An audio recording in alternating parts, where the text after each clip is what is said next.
Assalamualaikum warahmatullahi wabarakatuh. Masih ramai yang tak faham sebenarnya apa yang telah jadi dalam masa 24 jam yang lalu.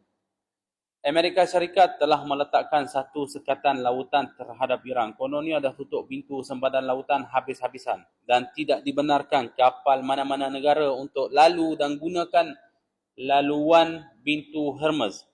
Okey, tak ada masalah, tetapi dalam masa yang sama, China telah mencabarkan Amerika dan China berjaya untuk membawa keluar lebih 10 buah kapal lautan. Itu pun tanpa disiasat ataupun tanpa menjalankan satu pemeriksaan terhadap kapal tersebut. Mungkin bagi orang tu biasalah kan. Tetapi kita kena faham apa yang telah berlaku sekarang ni.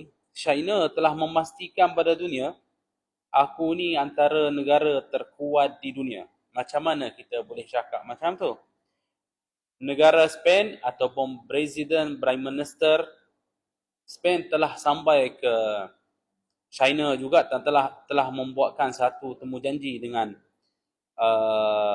pihak Presiden China dan telah berjumpa jugalah, dan mereka membuatkan perjanjian lebih 19 perjanjian untuk menjagakan keamanan dua-dua negara dan untuk ekspor import lah apa semua segalanya lah.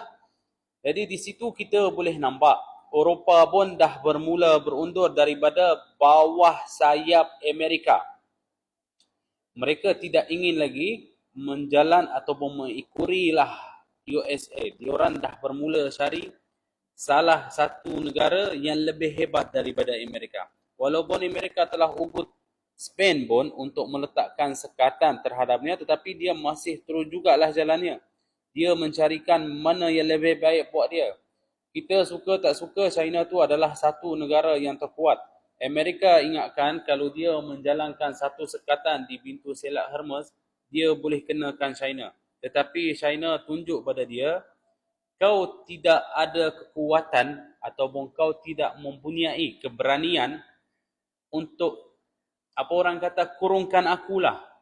Aku ni lebih kuat dan kawasan ini adalah kawasan aku. Kau bawalah tentera macam mana sekali pun ke kawasan sana, tetapi aku yang kuasai area tersebut.